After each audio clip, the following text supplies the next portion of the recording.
اللهم صل وسلم وبارك عليه. اللهم صل وسلم.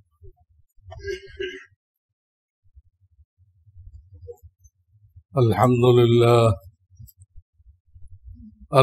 لله وكفى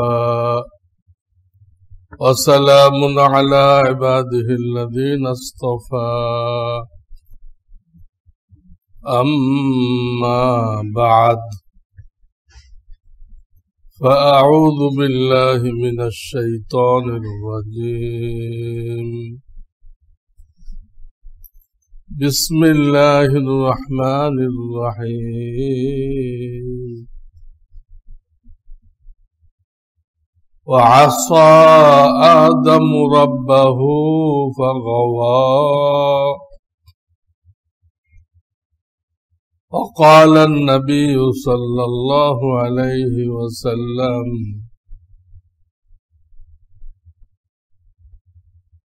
التائب من الذنب كمن لا ذنب له، أو كما قال عليه الصلاة والسلام.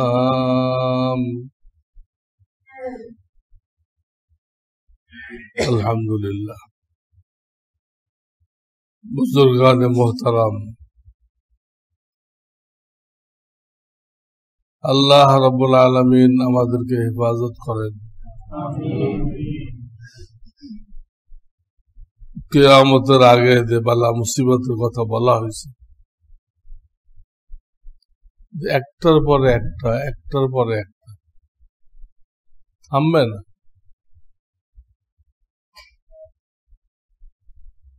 তসবির যে সুতা,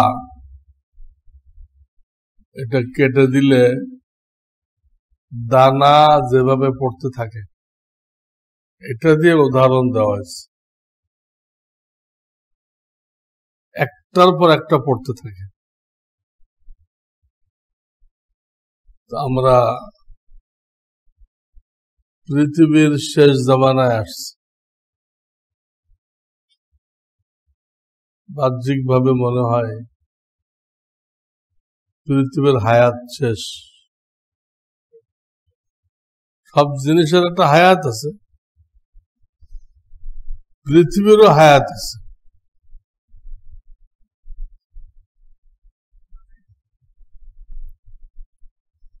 তো দুনিয়ার যে হালাত, এত কিছু হইতেছে, কিন্তু আমাদের মধ্যে কোনো অনুভূতি দেখা দিতেছে না, পরিবর্তন দেখা যেতেছে না। আমরা আল্লাহর দিকে ঝুঁকতেছি না, আল্লাহর সামনে নত হইতেছে না। আমরা যে সমস্ত গুনাহ, তো গুনাহের কারণেই হয়, আল্লাহর নাফরমানির কারণেই হয়। হাদিসে আসছে, যখন তোমাদের নাফরমানি বেড়ে যাবে, তখন তোমাদের উপরে আল্লাহ তাআলা এমন এমন রোগ ব্যাধি চাপাই দিবেন, যেগুলো তোমরা আর কোনোদিন শোনো নাই, দেখো নাই। এখন তো তাই, এক একটা ভাইরাস যে আসতেছে,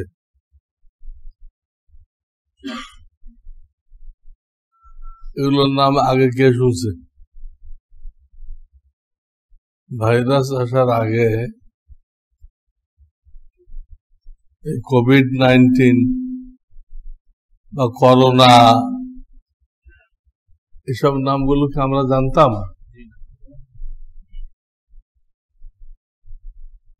বা ডাক্তারদের বইতে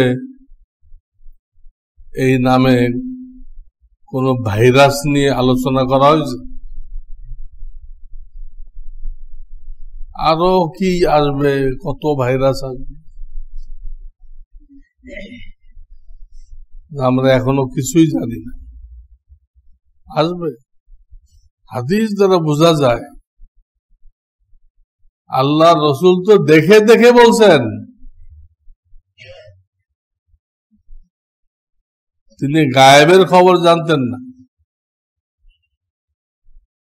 আল্লাহর পক্ষ থেকে তার সামনে পেশ করা হয়েছে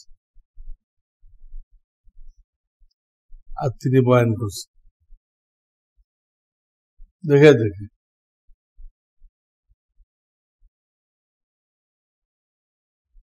একটা ছোট্ট উদাহরণ দিলে বুঝবেন। আর কয়েকদিন পরে রমজান শরীফ আসতেছে,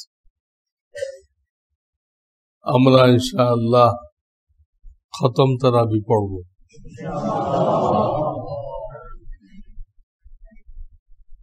তাড়াহুড়া করে পড়ব না, কোনো সওয়াব নেই, কোনো সওয়াব নেই, গুনাহ। যেভাবে তেলাওয়াত করার নিয়ম ওইভাবে তেলাওয়াত করব। আর টাকা পয়সার চুক্তিতে কোন হাফেজ সাহেব নিয়োগ দেব না। হাফেজকে বলতে হবে যে আমি আল্লাহর জন্য শোনাই দিছি, যে আল্লাহ এত বড় কোরআন আমার কলবে বসাই দিলেন, কোন মানুষের পক্ষে সম্ভব না। সেই আল্লাহ আমাকে তার বান্দাদেরকে শোনাইবার দায়িত্ব দিছেন, আর বিনিময় তিনি দেওয়ার ওয়াদা করেছেন। আমি শোনাই দিচ্ছি, বিনিময় আল্লাহর থেকে নেব। হাফেজ সাহেবকে বলতে হবে।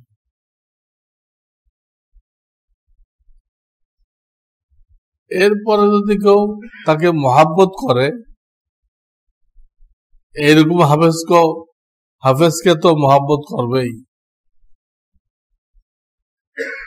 ব্যক্তিগত মহাব্বতের কারণে, মহাব্বতের নিদর্শন কি? শরীয়তে মহাব্বতের নিদর্শন হলো হাদিয়া, হাদিয়ার লেনদেন মহাব্বত বুঝায়। মহাব্বত ছাড়া কে দিবে? এক ফকিরকে দেয় আল্লাহকে রাজি করার জন্য, কিন্তু হাদিয়া যে কাউকে দেয় সেখানে প্রাথমিক উদ্দেশ্য আল্লাহকে রাজি করা না,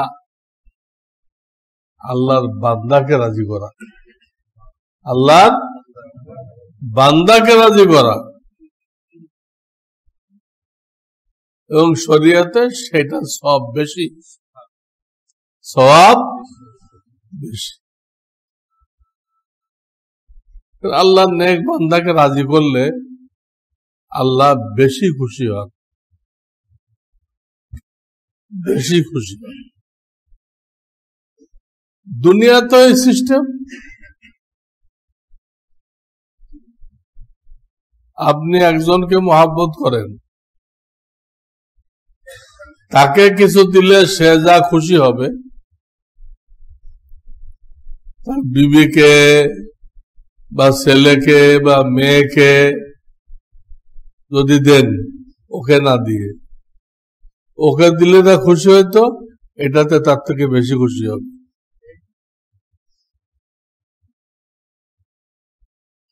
এই জন্য দান আল্লাহকে রাজি খুশি করার জন্য, হাদিয়া আল্লাহর প্রিয় বান্দাদেরকে রাজি খুশি করার জন্য, সব এটার বেশি। তো কোন ব্যক্তি যদি হাফেজ সাহেবকে মহাব্বত করে আল্লাহ হওয়ার কারণে, ওই মহাব্বতের নিদর্শন স্বরূপ সে হাফেজ সাহেবকে হাদিয়া দিতে পারবে, সেটা কোনো মাযহাবে নিষেধ করে নেই। কিন্তু খাতা কলম নিয়ে চাঁদা তুলবেন, এটা কোনো মাযহাবে জায়েজ নেই। চাঁদা তুললে কোনো হাদিয়া হয় না। হাকিমুল উম্মত মাওলানা আশরাফ আলী থানভী কোন এলাকায় ওয়াজ করতে গেছে, আমি তো বিগত 4 দিন এই ওয়াজের সফরে ছিলাম। এখন এয়ারপোর্ট থেকে নামে আপনাদের খেদমতে চলে আসছি। গত জুমাতে আসার পরিবেশ ছিল না, এমন মারামারি কাটাকাটি, রাস্তায় বের হওয়া সম্ভব ছিল। তো উনি ওয়াজ করতে গেছেন, ওয়াজ করছেন। তো গ্রামবাসী আগের থেকে চান্দা তুলছিল, একটা অ্যামাউন্ট হয়েছে ভালো, ওনাকে হাদিয়া পেশ করছে। মাওলানা থানভী জিজ্ঞেস করলেন কার পক্ষ থেকে? তো কর্তৃপক্ষ বলল কারোর একজনের পক্ষ থেকে না, পুরো গ্রামবাসীর পক্ষ থেকে হাদিয়া কালেকশন করা হয়েছে। উনি বললেন এটা হাদিয়া হয় নাই, এইভাবে কালেকশন করলে এটা হাদিয়া থাকে না। এইভাবে কালেকশন করা যায় কোন বিপদগ্রস্ত লোকের জন্য, বিপদগ্রস্ত লোকের জন্য 2-4 জন আগে আসলো, তারা সবার থেকে কিছু কিছু নিয়ে তার বিপদ থেকে উদ্ধার করার ফিকির করলো। আল্লাহ অনেক খুশি হয়ে যায়, ওইখানে ঠিক আছে। হাবেজ সাহেব কোন বিপদে পড়ে গেছে, তার জন্য খাতা কলম নিয়ে আপনি করবেন, তাকে ছোট করা হয়, বেইজ্জত করা হয়। তো মাওলানা থানভী বুঝাই বলেন এভাবে তো হাদিয়া হয় না, তোমরাও সব পাইবে না, আমার রিজিকটাও হালাল হবে না। কাজে এক কাজ করো, যার কাছে যা নিছো নিশ্চয় কোনো খাতা কলম আছে, লিস্ট আছে, লিস্ট অনুযায়ী ফেরত দিয়ে দাও। দিয়ে তাদেরকে বলো যারা যারা আমাকে মহাব্বত করে হাদিয়া দিতে চায় তারা তারটা নিয়ে সরাসরি আমাকে দিক, তার টাকাটা ফেরত দিয়ে ওই টাকাটা সরাসরি আমাকে দিক। যে হাদিয়া নিবে, কে দিল সেই লোকটাকে তো চিনতে হবে, তার জন্য আল্লাহর কাছে দোয়া করতে হবে, তার বরকতের জন্য দোয়া করতে হবে। গ্রামবাসী দিতে, গ্রামবাসীকে কাউকে তো চেনা হলো, তুমি এটা বলে দিলেন ফেরত দাও, তাদেরকে আসতে বলো। উনি লিখছেন ফেরত তো দেওয়া হয়েছে কিন্তু আসে নাই কেউ।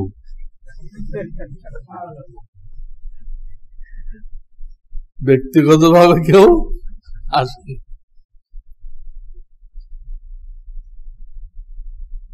কি হলো?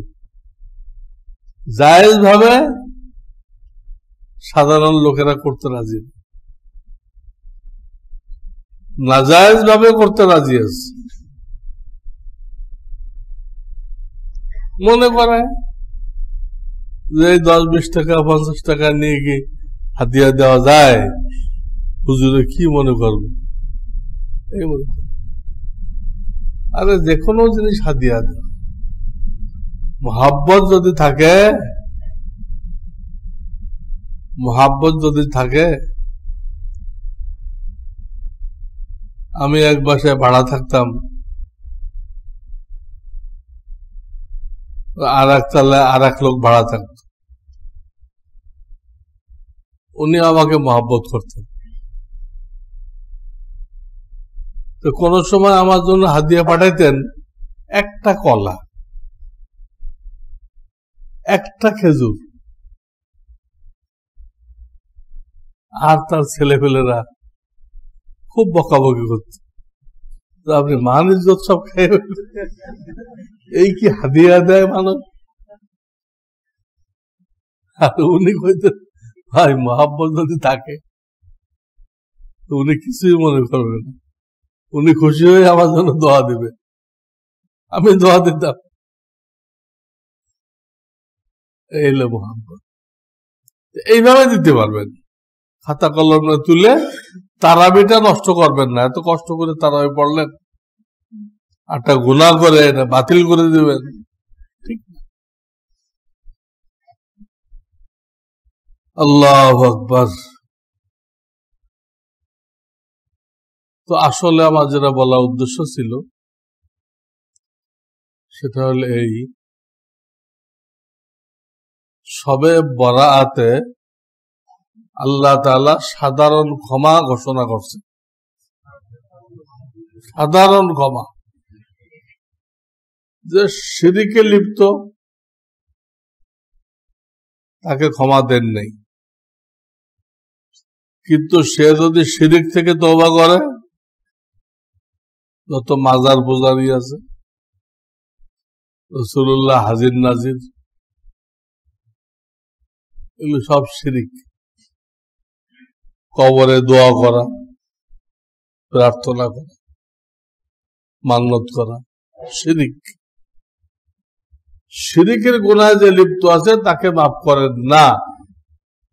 তবে যদি সে তওবা করে, নতুন করে কালেমা পড়ে, তো তাকেও মাফ করে দেন। তো আল্লাহর দয়াময় দেখেন, আল্লাহ চান যে আমার বান্দারা গুনাহ মুক্ত অবস্থায়, গুনাহ মুক্ত অবস্থায় রমজানে প্রবেশ করুক, রমজানকে ইস্তেকবাল করুক।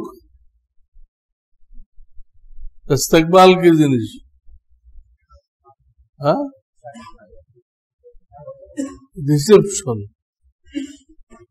এখন বাংলা হয়ে গেছে, রিসেপশন তো আর এখন ইংরেজি থাকে নাই, কি হয়ে গেছে, বাংলা হয়ে গেছে। বহু ইংরেজি বাংলা হয়ে গেছে। যদি বলেন একখানা কেদারা নিয়ে আসো, ওই লোক হক্কা বক্কা খায় দাঁড়িয়ে থাকবে, কি আনতে কইল।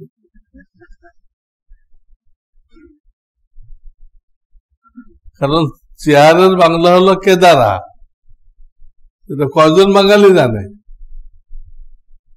এরকম।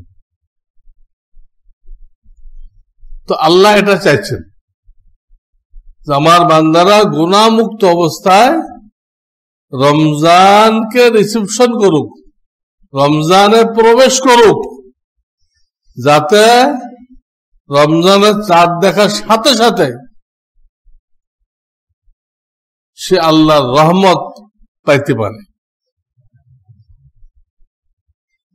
গুনাহ অবস্থা যদি কেউ রমজান পায়, রমজান তো আসছে, কিন্তু সে আউয়ালুহু রহমত, প্রথম 10 দিন যে রহমত, দ্বিতীয় 10 দিন মাগফিরাত, এইগুলো পায় না। এই যে হাদিসটা আপনারা শুনেন প্রত্যেক বছর, ওই রহমত পাইতে গেলে আপনাকে আমাকে গুনাহ থেকে দূরে থাকতে হবে, গুনাহ মুক্ত।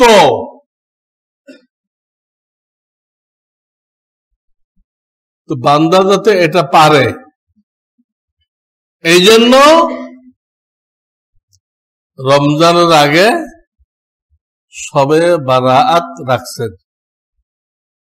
রেখে সবাইকে ধুলাই করে ফ্রেশ করে দিচ্ছেন, গুনাহ মুক্ত করে দিচ্ছেন, কারো কোনো গুনাহ নেই। এখন এই বাকি মাঝখানে 13-14 দিন আছে, এই 13-14 দিন তুমি একটু সতর্ক থাকো, তুমি একটু সতর্ক থাকো, যাতে গুনাহ মুক্ত অবস্থায় তুমি রমজানে প্রবেশ করতে পারো, রমজান শুরু করতে পারো। 13-14 দিন গুনাহ মুক্ত থাকা এমন কি কঠিন হয়ে গেল? মান্দার চেষ্টা করলে পারবে না? অবশ্যই পারবে। এখন আপনারা বুঝতে পারলেন সবে বরাতটা আল্লাহ কেন রাখছে, আসল উদ্দেশ্য কি? গুনাহ মুক্ত অবস্থায় রমজান শুরু করা, মূল উদ্দেশ্য এটা। এটা বাস্তবায়ন করার জন্য সবে বরাত। অথচ লোকেরা খুব হালুয়া রুটি কিনছে, বিভিন্ন খাবারের দোকানগুলোতে এত হালুয়া রুটি বানাইছে, সব শেষ।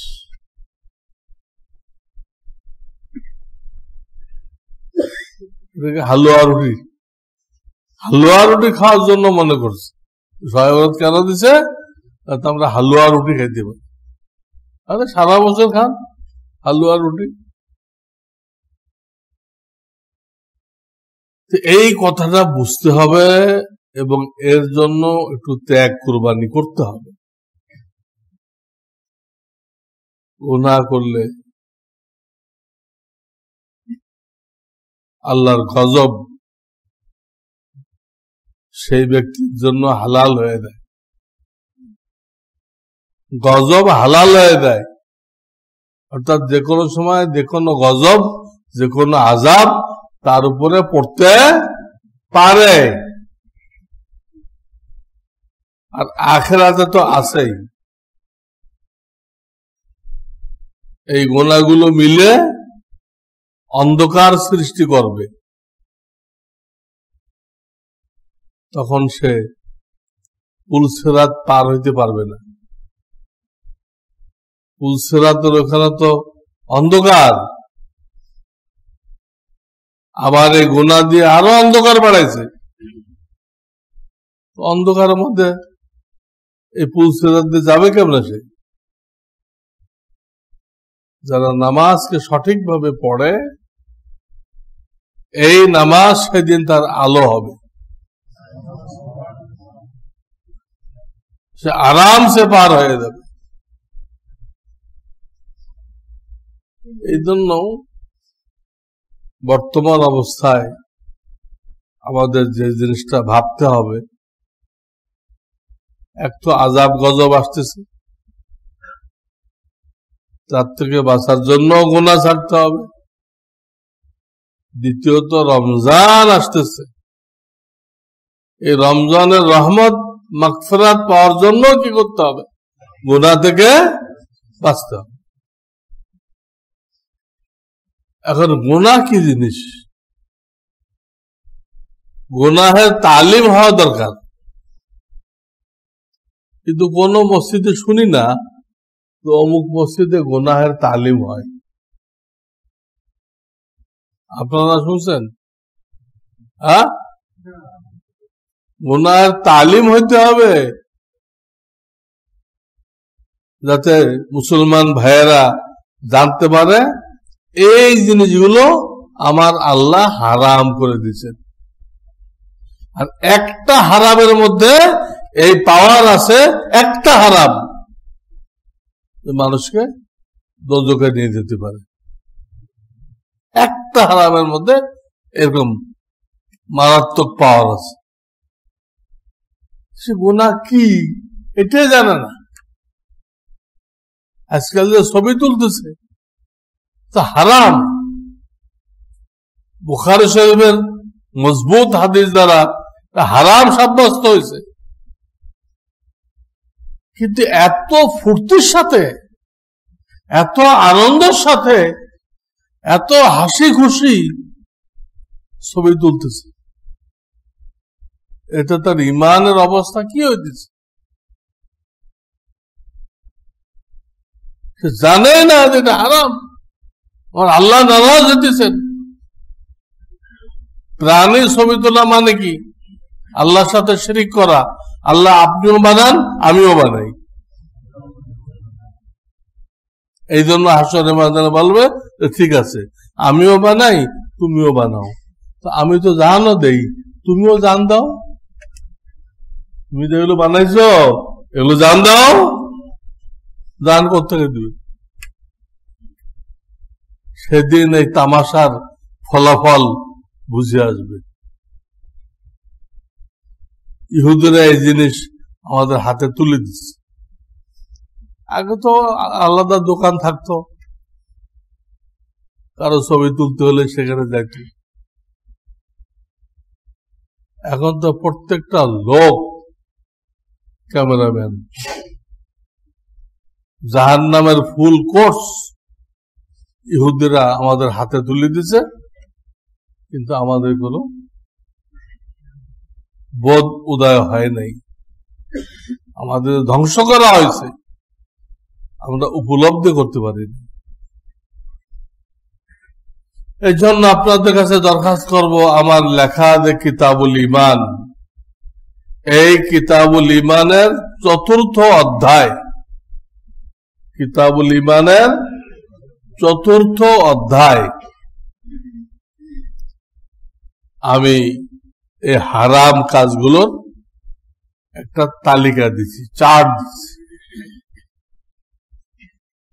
কিন্তু কোথাও তালিম হয় না, বক্তারাও বলে না, 2-1টা বলে,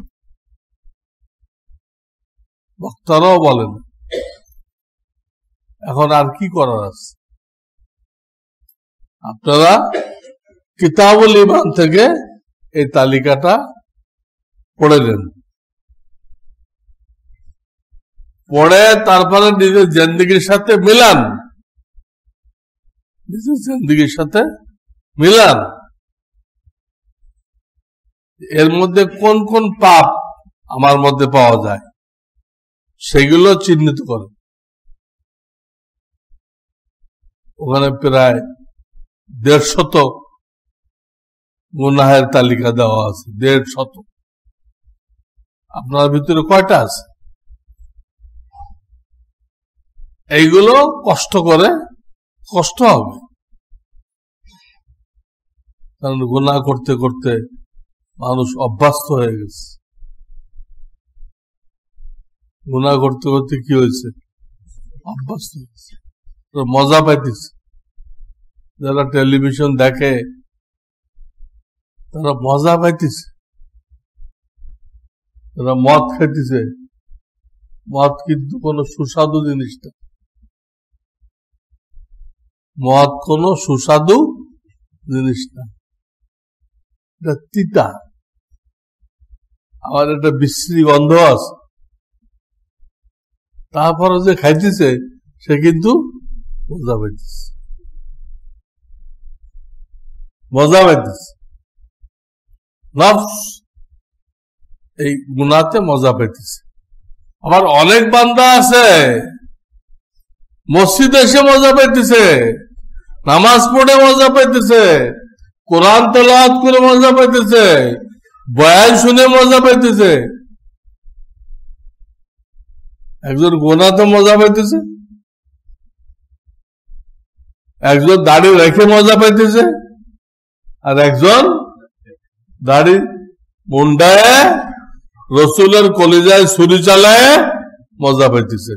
নাউজুবিল্লাহ।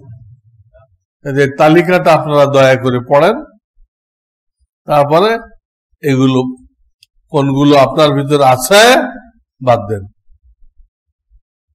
যদি দেখেন যে কোনো একটা মুশকিল হয়ে গেছে, এটা আপনি চেষ্টা করে পারতেছেন না, সেটা কোনো মুরব্বীর সাথে পরামর্শ করেন। এই গুনাহটা আমভাবে বলবেন না, গুনার কথা আমভাবে বলা জায়েজ নেই। গুনার উপরে কাউকে সাক্ষী বানানো জায়েজ নেই। সতর যেরকম কাউকে দেখানো যায় না, সতর নাভির থেকে হাঁটু পর্যন্ত সতর বলে। কিন্তু ওইখানে কোনো সমস্যা হলে ডাক্তারকে দেখানো যায়। ঠিক প্রত্যেকটা গুনাহ কিন্তু সতর, সতর কাউকে বলা যাবে না, সাক্ষী বানানো যাবে না। হ্যাঁ, রুহানি ডাক্তার যারা চিকিৎসার উদ্দেশ্যে তাদের কাছে বলা যাবে। এই রমজানের আগে সবচেয়ে গুরুত্বপূর্ণ দায়িত্ব আমি এখন যেটা বললাম, এটা এর মধ্যে বেছে বের করতে হবে কোন কোন গুনার মধ্যে পুরুষরা বেশি লিপ্ত, কোন কোন গুনার ভিতরে মহিলারা বেশি লিপ্ত, সেইগুলো আগে ধরতে হবে।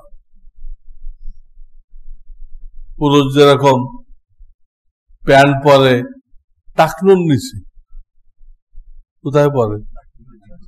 টাকনুর নিচে, হারাম, এত মারাত্মক হারাম। বুখারী শরীফের হাদিস আসছে যে আল্লাহ তাআলা এমন রাগ হবেন হাসরের ময়দানে, তার দিকে তাকাবেন না এবং তাকে গুনাহ থেকে পবিত্র করবেন না, তাকে মাফ করবেন না। ইংরেজরা এই প্যান্ট আমাদেরকে শিখাই দিয়ে গেছে। আল্লাহ তাকাবেন। এই গুনাহতে বাঁচা কঠিন কিছু। আপনি একটু উপরে পড়লে সমস্যাটা কি? টাকনুর উপরে পরেন প্যান্ট পরেন, ইন করতে যাবেন না। প্যান্টের উপর দিয়ে কি করবেন? জামা থাকবে। ইংরেজরা যেভাবে পরে সতর হয় না, সতর খুলে দেখানো জন্য হারাম, এর আকৃতি দেখানো হারাম। আকৃতি দেখানো কি? যে টাইট প্যান্ট পরে এটা তো নিতম্ব, তো সতর, পুরো আকৃতি বোঝা যায়। ও প্যান্ট খুললে না হয়তো এখনো তাই দেখা যায় সমান। শরম থাকলে সে এরকম লিবাস পরতো না, শরম তো উঠে গেছে। ভালো করে বুঝেন, সতর খুলে দেখানো যেরকম হারাম, কাপড় উপরে দেখানো হারাম। এই জন্য টাইট কোনো কাপড় পরা যাবে না। বেশি পাতলা শরীরের রং ভেসে ওঠে, এত পাতলা পরা যাবে না। তো পাজামা প্যান্ট আমরা টাকনুর উপরে পরি, আর পাঞ্জাবিটা উপর দিয়ে পরি। ইন নেই, তো গাধার কাজ। এই একটা গুনাহ। পুরুষদের আর একটা গুনাহ সর্বাধিক হইতেছে, সেটা হলো দাড়ি মুন্ডানো। সকালে উঠে প্রথম কাজ হলো এটা, মেশিন একটা নিয়ে রসুলের বাগান উচ্ছেদ করতে আছে, আর রসুলের কলিজায় ছুরি চালাইতেছে। আমাদের নবী মৃত্যুর পরে এক ধরনের হায়াত পাইছেন, স্বাভাবিক মৃত্যু হয়ে গেছে, তারপরে এক ধরনের হায়াত পাইছেন। তিনি হায়াতুন নবী। আমাদের আমল তার কাছে পেশ করা হয়, তিনি কারো পরে খুশি হয়, কারো পরে বেজার হয়। আরে এটা ইমানের সাইনবোর্ড, কবর আযাব মাপ পাওয়ার ওসিলা, অনেক ফায়দা। দাড়ির ব্যাপারে আমার একটা পর্চা আছে, লিফলেট আছে, সেখানে দেখেন আমি 17টা উপকার লিখছি দাড়ি রাখা, আর না রাখার 17টা কুফল লিখছি। হাজারো লোক আমার কাছে রিপোর্ট দিচ্ছে, হুজুর আপনার এটা পড়ার পরে আল্লাহ আমাকে দাড়ি রাখার তৌফিক দিয়ে দিচ্ছে। আমি সবাইকে বলি, যাদের দাড়ি নেই, রাখেন না, তারা এই পর্চাটা 10 কপি দাড়ি নেই এমন ব্যক্তিকে দাওয়াতের নিয়েতে দেন। আপনার দাড়ি নেই, দাড়ি ছাড়া 10 জনকে দেন। এই নেক কাজের ওসিলায় আপনার মুখে কি আসবে? দাড়ি আসবে। পুরুষদের 3 নম্বর গুনাহ রহরহ হইতেছে একটা তো আগে বলছি ছবির কথা, ক্যামেরা দিয়ে, বিভিন্ন মেশিন দিয়ে। 3 নম্বর গুনাহ হলো মেয়েদের সাথে অবাধ মেলামেশা, তাদের সৌন্দর্য উপভোগ করা, সৌন্দর্য উপভোগ করা। এটা আজকাল যুবক যুবতীদের মধ্যে ব্যাপক হয়ে গেছে, কোন গুনাই মনে করতেছে না। আমার কাছে একদল ছাত্র গেছে ভার্সিটির এই মশলা নিতে, আমার গার্লফ্রেন্ড আছে, সে যদি সম্মত থাকে আর তার সাথে মেলামেশা করি, তাহলে কি কোনো গুনাহ হবে? এইটা জানার জন্য তারা আমার কাছে গেছে। বলে জবরদস্তি করলে তো গুনাহ হবে, আমি বুঝি, কিন্তু আমিও রাজি, সেও রাজি, এটা কোনো গুনাহ হবে কিনা? আল্লাহ যেটা হারাম করছে রাজি হয়ে করলে, ঘুষ তো রাজি হয়ে দেয় নাকি? তারা এই ভার্সিটি পর্যন্ত পড়ছে, এখন সে মাস্টার্স হয়ে বেরোবে, এখন পর্যন্ত সে এটুক মশলা জানে না যে পুরুষ নারী দুজন একমত হয়ে অন্যায় করলে গুনাহ হয় কিনা, এইটুকুর এলেম তার আসে নাই। এটা কি সিলেবাস? এটা কোন সিলেবাস? এই ফালতু সিলেবাসের জন্য কোটি কোটি টাকা ব্যয় করা হয়েছে। কিন্তু আল্লাহকে পাওয়ার জন্য সরকারের কোনো বরাদ্দ নেই, কোনো বরাদ্দ নেই। এই পুরুষের এই ঠিক মহিলাদেরও কিছু আছে, আজকে একটা বলি, তারা হিজাব পরে না, পরেই না, 8-7 জামা, পাতলা কাপড়ে, জামার ভিতর দিয়ে তার পাওয়াটা একদম পরিষ্কার দেখা যায়। এমন পরে জামা পরে সেদের ভিতরে কিচ্ছু নেই, পরিষ্কার বোঝা যায়।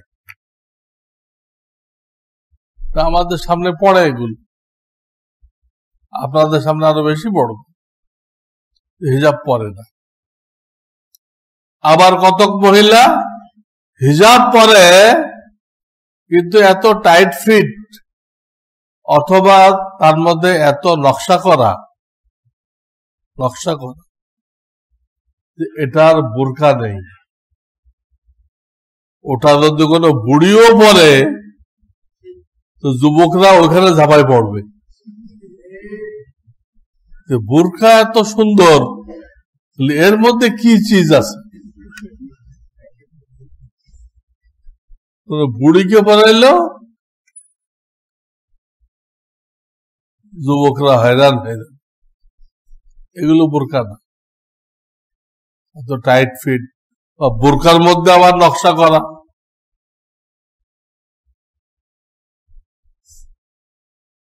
আর কেউ কেউ আছে সব ঠিক আছে, বোরকা পরে, টাইট ফিট না, সব ঠিক, কিন্তু কিছু আধুনিক মৌলবী ফতোয়া দেয় চেহারা ঢেকে রাখতে হবে না, চেহারা খোলা রাখলে হিজাব হয়ে যাবে। সাধারণ বিবেকের কথা। চেহারা হলো সৌন্দর্যের সমষ্টি, সেটাই যদি খোলা রাখা গেল তাহলে বোরকা কি জন্য? মানুষ বিয়ে করার আগে মেয়ে দেখতে যায়, সারা শরীর দেখে, খালি চেহারা দেখে? এখন যদি চেহারা ঢাকা না রাখে তার মেয়ে দেখার দরকার নেই, রাস্তাঘাটে দেখা হয়ে যাবে। গলত ফতোয়া। কোরআনে আছে ইউদনিনা আলাইহিন্না জালাবিবিহিন্না,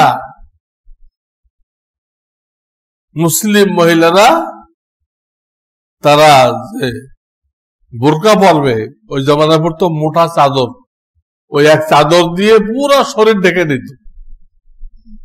এখন সেটার নাম দেওয়া হয়েছে বুরকা। তো বলছে ইউদনিনা আলাইহিন্না জালাবিবিহিন্না, সূরা আহজাব। তারা যেন বুরকাটা চেহারার উপরে টেনে দেয় যাতে চেহারা প্রকাশ না পায়, চেহারা প্রকাশ না পায়। কোরআনের আয়াত দ্বারা প্রমাণিত। এরপরে কোন মৌলবীর ফতোয়া দেওয়ার অধিকার কোথায় থাকে যে চেহারা খোলা থাকলেও কি হবে, বোরকা হয়ে যাবে, হিজাব হয়ে যাবে? আয়াতে স্পষ্ট আল্লাহ বলে দিচ্ছেন চেহারা ঢেকে দিতে হবে। তারা যেসব গুনাহে লিপ্ত, একটা এই আল্লাহ তৌফিক দিলে সামনে আরো বলা হবে। আল্লাহ তাআলা আমাদেরকে এই গুনাহগুলো জানার এবং এইগুলো জিন্দেগি থেকে সরানোর, বর্জন করার তৌফিক দান করুন। একটা একটা গুনাহ বর্জন করতে পারা, জিন্দেগিতে সরাই দেওয়া লক্ষ লক্ষ রাকাত নফল নামাজ থেকে বেশি সওয়াব। লক্ষ লক্ষ রাকাত নফল নামাজ পড়ে যে সওয়াব পাইতেন, একটা গুনাহ ছেড়ে দিলে তার থেকে বেশি সওয়াব হবে। আল্লাহ আমাদের সবাইকে তৌফিক দান করেন। ওয়া আখিরু দাওয়ানা আনিল হামদুলিল্লাহি রাব্বিল আলামিন।